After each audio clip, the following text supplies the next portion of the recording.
I got some pretty recent research. All right, hello, this is Richard Wilson. Welcome to this virtual investor discussion panel. We have with us here today Marco Soriano and Erwin Boris. Welcome, guys. Thank you for having us. Thank you. Yeah, I appreciate you being here. So we're going to be talking today about single-family office investor insights and mandates. And I think the point of today is really just to have a casual conversation, like somebody's joining us for a cup of coffee to talk about what's going on in the industry, what you guys are looking to invest in, but also, insights and trends that others may not be aware of if they're not living in the space day to day. But just to start with, why don't we give everyone a couple minutes of perspective on your backgrounds? Sure. Erwin Boris, Chief Investment Officer, Heritage Capital Group. We're a third-generation family office, made our money in real estate, and that's what we do. Outside of real estate, we've produced a few Broadway shows. We've invested in some hospitality. We've played with some of the marinas because one of our principals owns a large boat. But other than that, it's real estate. It's never worth zero. Yeah, great. Thank you. Marco? I'm afraid you saw my kid crawling. That's great. It makes it more personal, right? So I'm the Chief Investment Officer of a fourth generation family office. Also, we've made money in real estate, predominantly in Europe, before we merged onto the US, which is really my generation that ended up coming here when I was a teenager. And then we kind of a well-diversified portfolio. It's not just the real estate, but also technology, anything that is trending and disrupting. And one of the best deals we ever made was OpenTable back in 1998, before it became OpenTable. Right. So that, started and set the ground for us in technology. And today we've got a whole array of tech companies that we're managing. Great. And we had a whole bunch of questions planned that we can go through, but sometimes it's more interesting just to forget all of those that, even though we might have planned to answer some of them. So I'll give you a chance at the end of the interview to anything you wrote down that you really thought you had a great answer, we can make sure and get across to everybody today. But, in listening to both of you and then talking to my clients this morning on the phone, many people don't know what to make about, the current, crisis when it comes to real estate. You both brought up real estate when it comes to other investments. There's some businesses that are obviously very positively impacted, like Amazon hiring, I think it's 100,000 people right now. There's some businesses that are obviously very negatively impacted, like tourism, hospitality, etc. But in the middle, there are assets not tied to the public markets, like real estate or other assets where it's not as clear. And it might take a matter of months before it's even close to clear, before people come to a new reality of what something is worth. How are you both navigating that? Do you want to go first, Marco, and then Erwin, just on how you're thinking through that, how your family's thinking through that, etc. Sure. So I suppose you asked because of the hospitality sector. We're invested in a lot of hotels throughout the country, especially in Italy and Spain, where all of this started just going out of control. Right. Now here in the US. So the strategy is clearly to reduce the cost, but we're measuring week to week how many occupancy was going down below, and we started down to from 80-90% to 50, now down to 30 to 20. So the reduction of labor was a must. So we did a cut of 50% of the people, which is very sad because we've never done that in 50 years, and 50% reduction of the top management salaries as well until this stabilizes itself. So right now what we're doing in terms of strategies to kind of bring the rent up and the occupancy rates is negotiate with the states. For example, in New York, we're negotiating with the state of New York so that we can allocate a lot of the beds or the space for the hospitals or their staff as they're treating patients as this keeps on growing, because they have an issue with beds and space. That's a smart idea. So that's one of the strategies that we're going to give them a fixed cost on a monthly basis. It's more like a rental, but at least you're not losing money because tourism is down, traveling is down, and all of that. Yeah, plus you're helping this major problem of just not nearly enough beds, right? Yeah. And our hope is that the government gives some sort of help later on, because the president has been meeting with the top tourism sectors as well as the bankers. Sure. So we are renegotiating, refinancing our existing debt with them, Okay. but lower the rates because now the Feds lower the rates. So there are ways of refinancing, lowering your debt, and also anticipating growth by Sure. working with state governments. Okay, interesting. Yeah, no, I appreciate that. And yeah, I know you guys do have a lot of hotel holdings. So sorry to hear about having to let so many people go. I know that's really tough to do because you're kind of a steward of all those employees at the end of the day. So that's a Yeah. tough thing to accept and bite off, right? So Yeah, I mean, we'll try to do better for them later on when things get better. I'm sure. It's just right. momentary thing. I mean, that's been the message to these people. Right, right. Yeah, one tough truth is that sometimes if you don't let the 50% go relatively quickly and decisively, you might have to let 60 or 70% go later, which might be more of your really A players who have been with you for a long time and are critical to survival. So Right. it's just a Right. harsh So at reality. this point, you're right. So at this point, it's all about business continuity in terms of maintaining the DNA, maintaining the services, and working Right. with the government. Now in Spain, for example, the government took over the hotels. It's a Wow. state of emergency, so there's nothing you can do with that. It's just what it is. In the Wow. U.S., it's a little bit of leverage and room to negotiate. Sure, sure. Okay. Erwin, what about yourself? Well, I think the hospitality industry will be all right with the bailout because Trump owns some hotels, so he's got to protect himself. But Sure. most of our holdings these days are in small bay flex and logistics and distribution. We've been a net seller of the apartments, and although now I'm seeing a lot of those deals go sideways with other sellers and other buyers, I've spoken to a few brokers this morning that asked us if we want to look at transactions that are falling out. People that need to raise their capital on a deal by deal basis are having trouble raising it because people have taken a big hit on the equity side in the market, and then they're just uncertain on what the future is going to be. Everyone that says, well, cap rates are going to gap out, and I really don't see it on multifamily. They may go up 25 or 50 basis points, but it's not going to be a real buying opportunity where they're going to buy better. Even though the Fed has dropped rates, people are dumping assets to hoard cash. 10-year Treasuries really come up this morning, which is odd. So you don't really see the flight to quality. And if you're a big multifamily buyer, Freddie and Fannie have really boosted gapped out their spreads because they can't handle the volume, and because they are securitized borrowers in the market, the bond buyers don't want to buy their paper based on today's rates. On multifamily, I'm seeing people that are saying to me that, what do we do? We're having trouble with our staff. They don't want to come to work over the potential pandemic. So, if you have a portfolio in close proximity, potentially you could share staff, but they're having to close down the fitness centers, close down the clubhouse, close down the pool area, just to try to limit, the tenants from spreading it among themselves. The stuff that we have on the logistics side, a lot of it is 3PL for its distribution. So like Amazon is one of our tenants and one of our properties. These guys are fine for now. We don't have, medical, it's all multi-tenant, so we have no big box anymore. And I think eventually, depending what goes on with the economy, if it slows down, some might come back for some rent relief. But I think that given the state of the economy, that's going to be fine. I don't think I want to be invested in a construction deal right now because all the municipal construction projects have been halted. You can't get workers. You can't get materials. Your supply chain is disrupted, especially if you're getting something overseas or for another part. So all those deals, the costs are going to be out of whack as well as the timeline.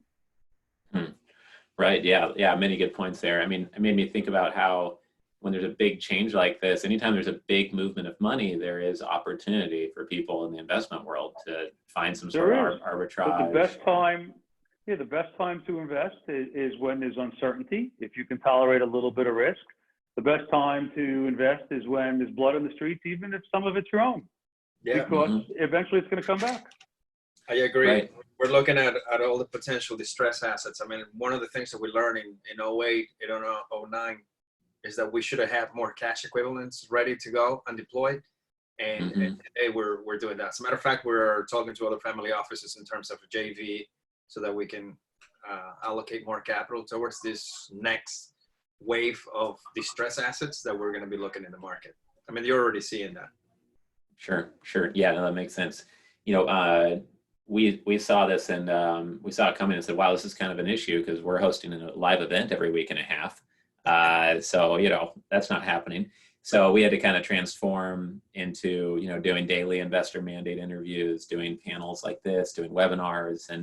But we're also focusing our clients' attention on things that are less correlated, like the life settlement investment space. It's not related to the stock market, not related to real estate. They might be holding on to cash they just took out of the market. And for others listening to this, whether you're a family office or an investment firm, there's people holding on to more cash now than they're used to if they sold in time. And now they're looking around thinking that they're just going to pause and wait. But if there's something that acts differently or has great quality collateral behind it, like a income investment with quality collateral or something, then you might be able to motivate them to at least look at something so they could actually move once things stabilize, whether it stabilizes 18 months of all of us hiding in our homes or stabilizes in terms of back to normal life. But no one's really been through this scenario before, so a lot of people are just staring at CNBC or CNN and just trying to figure out what's happening. That's the worst thing they can do. Yeah. Because it just you sort of like you drink enough of the Kool-Aid, you believe all the rhetoric. I think there's probably a lot the government isn't telling us, but at the end of the day, I think it's just a more severe case of the flu that's more contagious. Yeah. Right. Yeah, that pretty much seems to be summing it up. We'll see how things go here, and hopefully it doesn't get anywhere close to what happened in Italy. Marco, I know we met in our office just here not too long ago about one of the projects you're working on. Can you explain a little bit of your family's history and some of your operating lines? Because there might be a member of the family office club, whether they're an investor or an investment firm, that either has a electric battery company, or maybe they're in the auto parts space, or they might have history related to yours that you could be JVing with or working with. So back in the 20s and the 30s, up until 1954, the Soriano motorcycle company manufactured cars, motorcycles, and even engines for boats, and rise to the point that Ford, Chrysler did, right? So when those companies went dormant, they became legacy assets to us. Today, I'm reviving the brand under Soriano Motors, where we are coming back to market and adapt to the trends of electric vehicles. So the ICEs, which is internal combustible engines, have been shifting around, and there's a number of things. One is oil is going to be peaking by 2030. We all know that. And two, a lot of the automobile companies are already shifting onto EVs. Started out with Tesla, which kind of created a big bridge, but now everybody's doing it, right? You're looking at BMW, Mercedes-Benz. Everybody has one version of an EV. In the motorcycle sector, which we were the first manufacturing company in Spain. Now we're bringing that back with a more modern technology, high performance, autonomy, and all that. What you're referring to is the fact that we were doing this in Italy. So the product is all made in Italy, in northern Italy, where all of this trouble is happening. So I'm every day talking to my people at the manufacturing plant, and these guys are warriors, man. These guys are like true Romans. They're working, they just keep going. They send me pictures with masks on, and they're still going. So one thing I would say is that the economy hasn't halted 100%. Right. Because people do see the need to go to work or work from home or be able to do something, because you can't really stay at home and do nothing. Right. So we're coming back to market. We are reviving the brand. As of May 1st, we're opening for pre-sales. So we're doing the same model that Tesla did, pre-orders, reservations on these motorcycles, which are similar to those of Ducati or Bugatti, if you will, in terms of design and ergonomics. And it's an electric vehicle, so we're going to be manufacturing and delivering them by next year. So there's no need for me to hold now and give myself another year after that, when the clients and the consumers will be interested in our product, especially being a vintage European brand. So we're very proud of this. I bought all the trademarks in the market from my own family so that I have more control on everything that we're going to be doing. Sure. And with this type of deals, automobile, when you're looking at automobiles or motorcycles, that sector alone, transportation, there's a lot of segments like verticals like fashion, apparel, design engineering itself, and then distribution channels. You mentioned one, electric vehicle batteries. Right. Extremely important what type of companies are out there distributing or manufacturing these batteries that are being used for the cars today. Sure. for Okay. buses or whatever. So we're always open, ready to do business with whoever is out there on that particular sector. And I got to be honest, the distribution is the biggest challenge. Like Sure. Panasonic, Sony, and Samsung can't get to you, but they're all Asian companies. So right now, nobody wants to touch those companies. So there's going to be room for other sectors, other companies to grow within the segment, and we'll be more than happy to work with them. Sure. Great. Erwin, I think, what Marco's talking about is being kind of right on the trend or ahead of the trend. When it comes to real estate, I know from doing our investor mandate interview with you that, you're looking at industrial, multi-tenant properties, which is, right now, who knows how much activity is going on of any sort, but, go back a month or two and, multifamily and office parks, were much more overheated than industrial, even though industrial has done well. But if you think about what Marco is talking about being ahead of the trend technology-wise, how much has your family and your team been looking at real estate tech related investments that basically would do energy saving or allow you to have some sort of like IoT advantage or big data or, increase your NOI on properties? Because it's been really interesting for me seeing a couple of those groups come through the Family Office Club. They seem to have a legitimate offering. They get installed in some buildings and they get good results, but they don't get traction. It turns out like the investment firms usually are just focused on raising capital for the next deal, knocking it out, getting a good IRR. They don't want to dig into this new technology. They don't know how it works. They don't know if they can trust it. They're very busy. So has that been something that as well has not been a priority for your group, or is it something that you're looking to keep an eye out for more of those types of technologies? Or Sure. No, the reason they don't get traction is because if you're owning properties that are double net or triple net, you really don't care within reason what the operating cost is, but the tenant's paying it. But Sure. what we're finding is that if you put the energy management systems in, you can reduce your energy costs, 40% in a lot of cases. And although it's reducing the occupancy cost to the tenant, it gives you more room to move the rents. The other thing we're looking at is because we have a tremendous amount of roof space, is that we have someone doing a solar study for us on some of our bigger properties to see exactly how much energy we can generate and whether we use that to sell to the tenants or whether we sell it back to the grid or a combination. We think it's going to be a great revenue stream, a permanent revenue stream for us as far as, an alternative. That, the tax credits associated with that. that's really interesting because if you just sell it to the grid and it increases that NOI, then that's valued so highly in real estate at a 5% cap rate. You're getting 20 times whatever NOI that dropped to the bottom line. I would imagine as things get cheaper, there's some line that it must be crossing soon where that's a pretty good thing that a lot of multifamily property owners and real estate owners should be looking at, right? No, I think a lot of people take it for granted. I've seen people put it on their homes. I've seen some commercial installations where they have a good roof, but Right. it hasn't been as widespread as it probably should be. I think it's a great way to make money, especially if someone's in the commercial space. They make solar rail that you could put on the outside of a commercial building. They have all that photovoltaic glass you could install that automatically dims to help it. You got brains that you can put into office buildings that keep track of, how many people get off at what floor, and they track the turnstile, and they can, keep track of the demand, HVAC load on any one floor at any time of day. And so there's a lot of energy saving things that are out there that people do not take advantage on a widespread basis. Right, sure. And Marco, I know your family is big into hospitality and hotels. How much have you been involved with discussions around, real estate tech or energy efficiency devices, et cetera?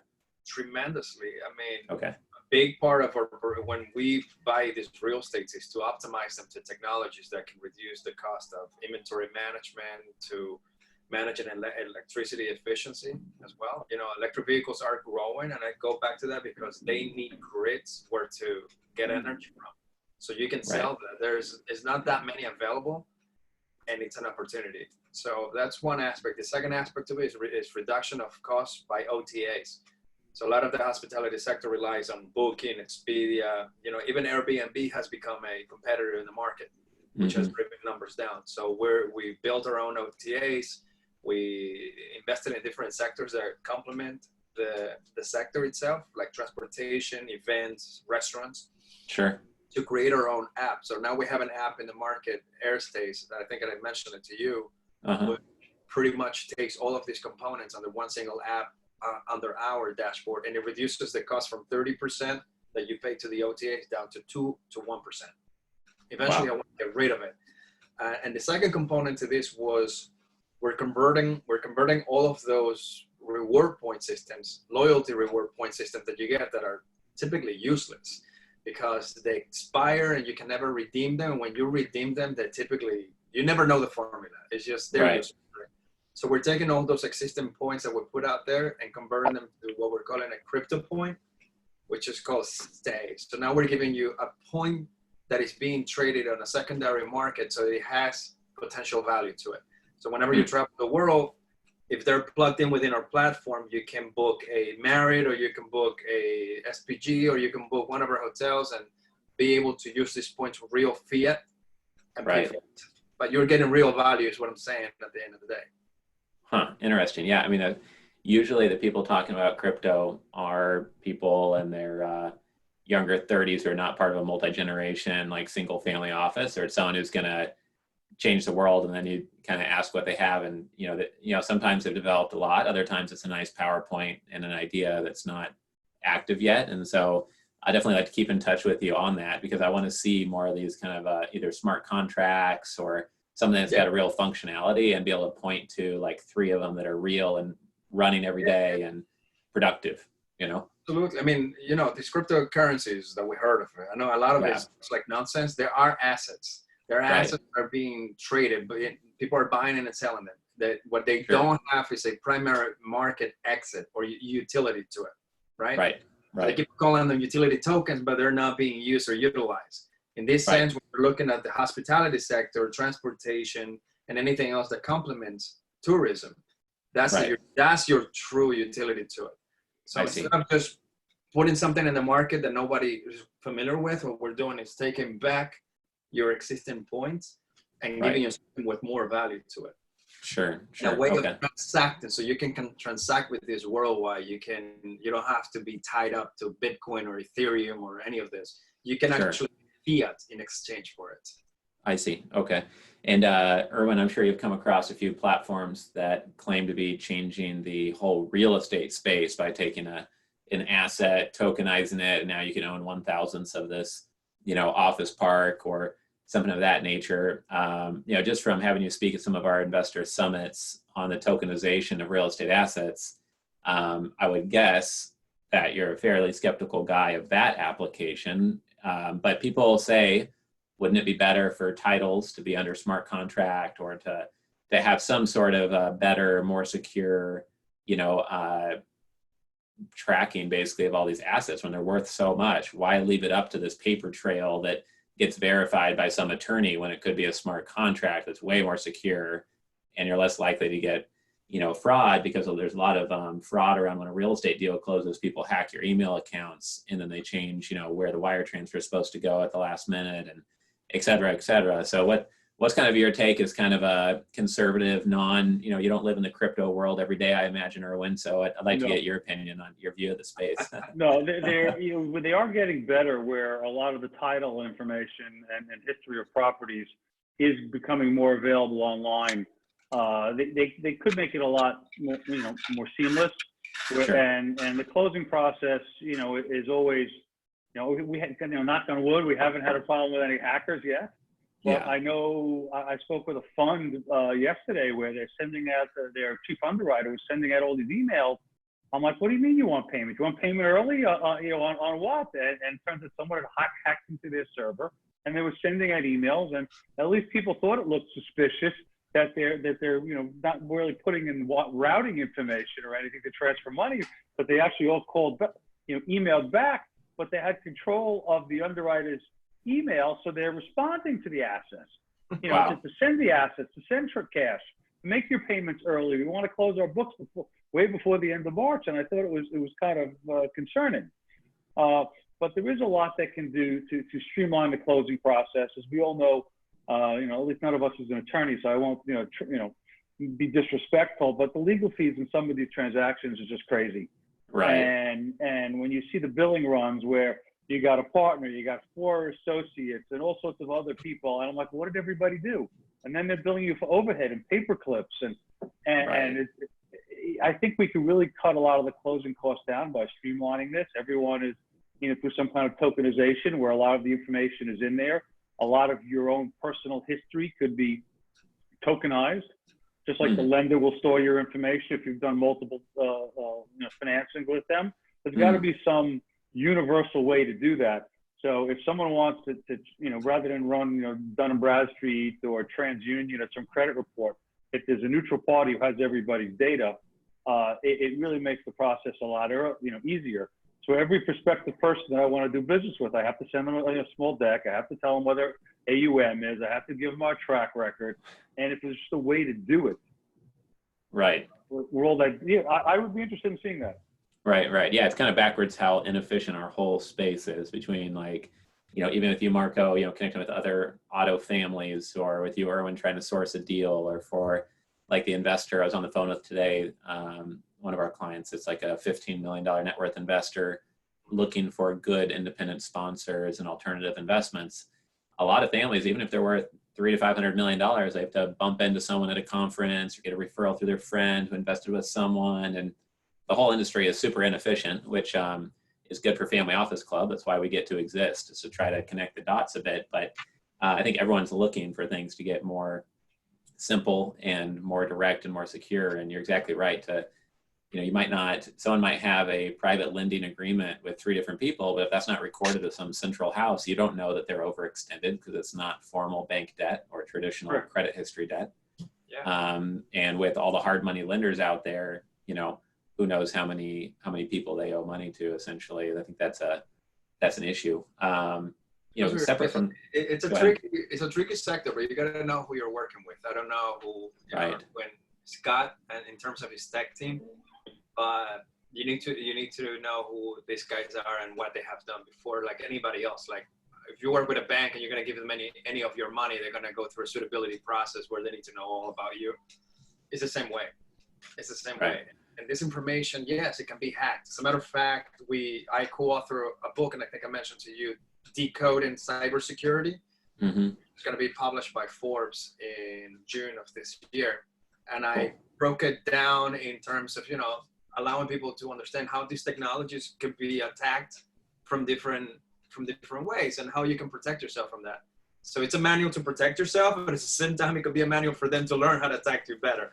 So Right. Yeah. And I think what you just said is a really important point about getting to know someone really well. I'd like to hear what Erwin's process is on this, or any extra thoughts from you, Marco. But a lot of people say, well, how do people get on your top list of investments for your investors? Or someone will call me and say, I've got this great investment. You think you can put it on your top 7 list for your investors, sometime this month? And I was like, no, there's for sure no way I'm doing that.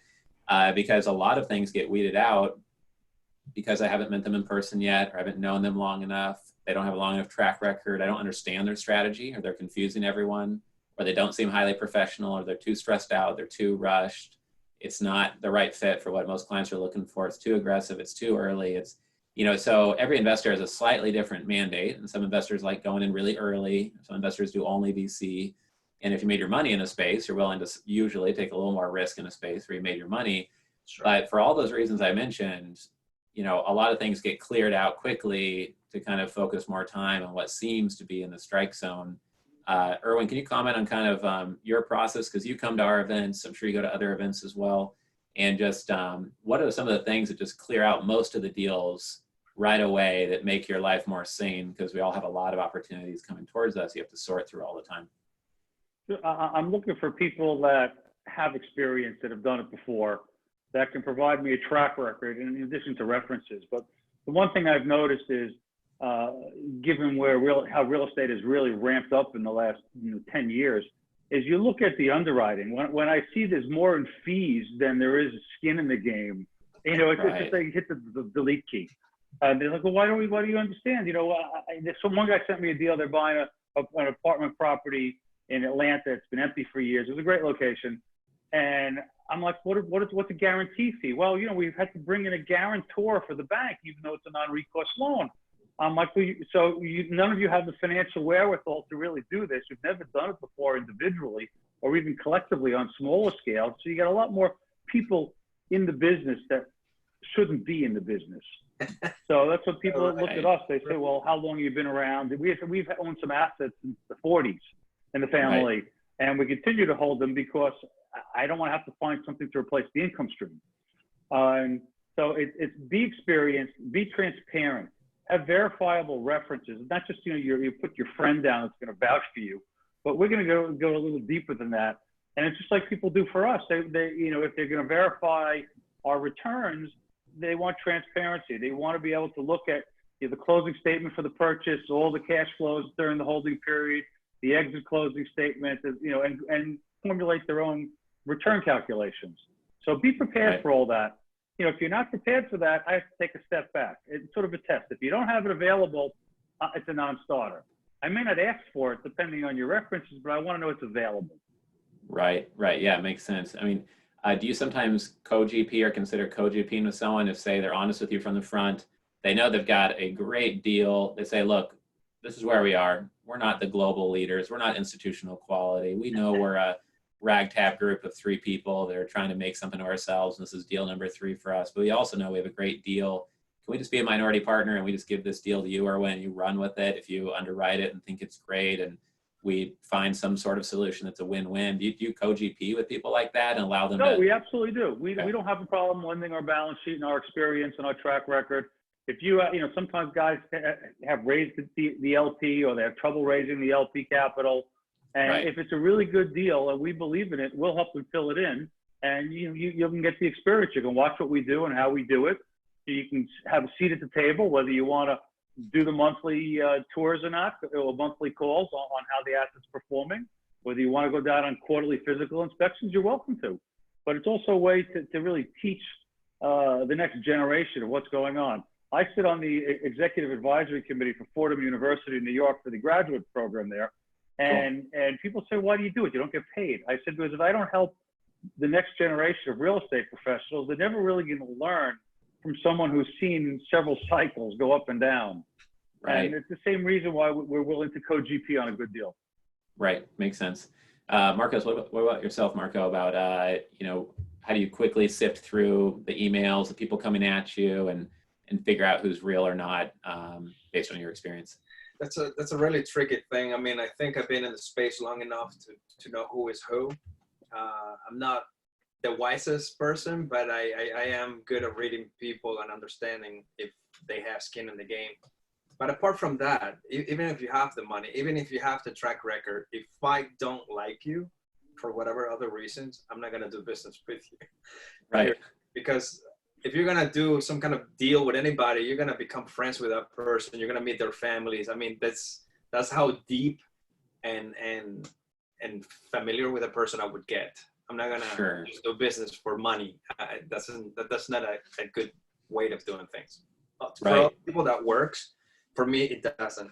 And then when it comes to track records, yes, depends on what are you looking at. So our current mandate or affiliation is hospitality. Has always been hospitality. We know it from construction to suppliers to engineering to design. So there's nothing in between that you can tell me that I don't know. Sure. And the most recent development that we've done is embed ourselves under Merrill Lynch, Bank of America. So that gives me now direct access to the bank and all of the resources that it offers. Right. So when it comes to loans, the lending departments and all the different divisions, I know who to go to. I don't have to go through an intermediary that is going to give me the runaround and tell me what is not. In a recent call, like a couple hours ago, somebody was telling me that they're going to raise money for me because I'm looking to do a JV with another family office. And they pose themselves to be a family office, and now they're not. Now I found out that they're intimidating, and they want to be retained up front, and they want 2% if they raise the capital, but there's no guarantees, right? So I'm out of pocket, I'm out of money, I don't really know you, and you're asking me to do this with me. It's just things like that will just be a check box, okay, no, we're not doing it. Right. Yeah, and I think a lot of people, or like a lot of times with myself, it might not be, I haven't labeled it as like if I like someone or not, even though that's another way of saying it that I guess is true. But basically, if I'm just unsure, then I just, obviously let's do more due diligence and wait. And I always tell my investors, if you're not sure, then don't do it, because maybe your gut's telling you like, hey, something's off here. I can't put my finger on it, but that's what's important. The gut feeling, sure. Follow your gut feeling. It's that intuition that we all have. It does speak to us. Right. Yeah. And I think there's always so many deals you could do. Like Erwin, you see a lot of deals. So to not do a deal is less expensive than to do a deal and then wish you hadn't done it, of course. So, I mean, what's the volume of deals that you probably get shot into your inbox, Erwin, versus you actually take a solid look at the teaser versus you look at the pitch deck and you actually went relatively deep versus you got the deal done? Do you know kind of ballpark what those numbers look like in your business? It changes depending on the year, but right now I'm seeing so many deals that I'm just hitting the delete key on. I'm just not even opening them. Right. It's the deals that somebody takes the time to try to get me on the phone that I have the most interest in, because as Mark was saying, it's a people business. So hopefully it's someone that I've met with before. We've had dinner, we've had lunch, we've had coffee. They know what I like, and then it's a lot easier. And of those deals, it's a question of who you're competing against. What we decided to do is on our logistics is I don't want to buy anything that I'm competing with an institutional buyer. So last week we were in Atlanta. We had lunch with some of the people from TPG. They're buying these $150 million portfolios, but they're looking for a partner that's going to buy the kick-out assets. So I thought that was really interesting. So that, they set that up for us. We're there. We're very intrigued with them. They're very intrigued with us of why we want these assets. They've told us what their exit is. We've told them what our exit is, and I think it's probably a good fit. So it's really get my attention. If it's someone I haven't talked to before, then it's really, if I'm going to open your email, it's got to be in the first 3 or 4 sentences of why this is a good opportunity and why we should at least have a conversation about it. Absolutely. I would say probably 95% of the deals we don't even want to look at. Yeah. And then of the 5%, maybe there's 10% of the 5% that we'll actually do some underwriting on. Sure. And then it's a question of, who else am I bidding against? Because I'm never going to be the high bidder. Right. I'm the guy you're going to call when it falls out of contract. Sure. Okay. Makes sense. Yeah. Today we sent out an email blast for the Family Office monthly newsletter. It's in PDF version. It probably hit your guys' inbox while we were talking here. But we're also printing that out and putting it in a blue flat envelope to send it to our top 100 kind of VIP clients. And it's because of what you just said. Everyone gets so many hundreds of emails, but to get a video walkthrough of a property, or to have lunch with someone, or get a phone call or a text message or something actually printed out that's just pure value and it's not even pitching you on a deal, is just ways to build a relationship. The worst thing to do, I think, when trying to connect with people like yourselves is just send the random cold email. It's like you're basically wasting everyone's time, including your own, by doing that, even though it feels efficient. There's millions of people just sending these millions of garbage emails that are usually essay long emails you don't have time to read anyways. Sure. And they just get auto deleted in my experience. So I wanted to have my last question here, and then we'll give you guys a chance to talk about anything you wanted to talk about here and wrap up in the next 5 minutes or so. Is if somebody's starting a family office, what would be your number one piece of advice to them, or a big insight or big lesson that you've learned, while running your family office? Charles, I'll take that. Go ahead. You're going to make a lot of mistakes. And the question of is how expensive are those mistakes? So you have to make sure, figure out what you're going to invest in. Hopefully it's something you have some insight or some experience in. Be wary of investing in things that you have no knowledge in. And we like, we tend to like to be in the driver's seat, or at least have a seat at the table, because we're control freaks. So determine on how hands-on or hands-off you want to be, and how much time you can actually devote to the business. Sure. If you're just starting out and, do you need to hire somebody? The question is also goes back to what are you investing in? How active or a passive investor are you going to be? I find that more and more of the family offices today are becoming more active. Since the last downturn, when they all were in hedge funds and lost lots of money they had no control over, now they're actually hiring people.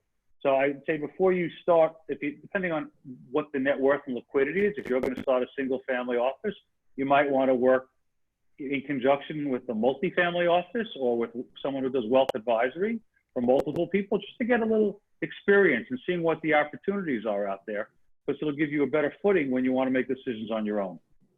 Right. Great. Yeah, appreciate that. Thank you. Marco? Yeah, I mean, I look at it the same way. So now I'm in the process, I think I told you that I'm finalizing my accreditations as an IWA, which is an international wealth advisor under Merrill Lynch with my own family office assets as well, you know. So we tend to lead by example. Like if someone wants to create their own single family office, they need to really define what that means to them, because there's a lot of jargon going around and people misunderstand what this really, really means, you know. Right. You got to take into account families dynamics, and sometimes that's also a problem, you know. Like I work with my siblings, I work with my wife, I work with my family members on a day-to-day actively. Are these family offices really that setting, or are they just calling themselves family offices to get to these conferences for free? Right. So that's when I kind of draw the line. And first time generation is just a company, you know, like don't even bother spending the money, the legal fees, until you get to the point that you have something already market that is really creating value for your next generation. Right. Like I'm working with my children, my siblings' children, already training that generation, the fifth generation, to know what we're doing, what we own, what we don't own, what we're looking for. And everything's changing so quickly that next generation may not necessarily like what we have now. They may want to get rid of it, right? So it depends. It depends on, and then legacy comes in place too. So what is legacy to you? So the people need to really understand these concepts before they get into this kind of environment. You know, work with wealth advisors, people that really know this. If you don't know public markets, if you have no idea of that, then you have to work with somebody else, because you're not going to do it. You know, stick to what you know. You can still learn it, but stick to what you know. And when you start playing the market, do it at a pace that you can actually keep up with it. Right. Yeah, for sure. And I want to give both of you a choice to make one last final comment for any point you wanted to get across before we wrap up. And while you're thinking about what that last comment might be, in case you do have one, I just want to remind everybody that we have maybe 300 different discussion panels like this recorded in the investor portal. Many of them are single family office related, some on angel investors, some on real estate, some on technology and blockchain, et cetera. And we're doing daily investor mandate interviews at this point during the virus, if you're still listening during this time, and then weekly discussion panels like this, so that you'll be able to participate in some of these live, and then some just recorded for the portal. But a lot of people just don't realize that, you know, we've got 450 plus investors and their mandates captured in the member portal. So make sure you check that out in case this is the first one you're seeing or the only one you've seen. Make sure you check out the member portal to catch the rest of that. And so, Erwin, do you have any last statements? I know we didn't get to go through some of the questions that we had planned. Is there anything else you wanted to make sure and get across and communicate that you had prepped for this? Sure. I would say to whoever's thinking of starting an office or even investing, whether it's with another office, there's no easy way to make money. There are too many risks involved. Don't think you're going to get rich quick. You know, we've been doing this a long time. We've made a lot of money and we've lost money along the way. Not every deal is a winner. So if it's a significant portion of your wealth that you can't afford to lose, don't invest. It's better off not doing a deal than doing a losing deal. And especially now where we're seeing the gyrations in the stock market, and the VIX, I think, was 85 today. You know, do you buy equities? Yeah, I think we're close to the bottom. Would I tell you to put your money in the stock market? No. Would I put my money in the stock market? No. I think it's, $20 a barrel. I'm a buyer on oil, though. I don't see oil going low. What do you think, Marco? You're the guy I saw an interview on oil. I mean, we never expected the oil prices to be this low, but this is, I'm moving towards EVs. You got to understand that. And I know that the oil business is peaking. I know this because I follow the numbers every day. So, I don't know. I can advise you. I can take a look at what your suitability is and financial needs and help you. There's no question. No, I'm just teasing you. I just think oil is such a stupidly low price. And, on one hand, you hear people saying, well, it's an election year for Putin. He doesn't really care. He wants to show a strong face later on. against the Aramcos and OPEC, and it's just like it's uncharted territory. So what do? I'd say if you're not really sure about the investment, hoard cash. Yeah. Right. Seems to be a lot of hoarding going on right now of cash and many other things through Costco and Amazon, et cetera. So, Marco, any last statements from you just to tie things off? Maybe something you're planning to share today? Sure. Just to stitch a little bit to this, there is a process that the whole planet is going through, which is decarbonization, right? The use of energy, whether it's crude oil onto EVs, the carbonization process, the emissions of green gases that we're doing, it's going to be the same shift regardless, because energy has to come from somewhere. And these batteries that we're talking about, they do have emissions of green gases. So it's one for the other. It's not going to change. One asset may decrease in value while the other one goes up in value, but the environmental impact is still the same. And so, listen, in our case, from our perspective, when I look at a macro environment, because I have to, because of our positioning globally, we have to take into account a lot of things. One is maintaining a good brand, good legacy, and make good investments, right? We need to appreciate our capital. The generations before me, they showed off. I saw it growing up. I saw the boats, I saw the traveling, the luxury and all, but nobody ever asked who's paying for that. Right. So today I would say to people, listen, you can live a relatively great life with very little.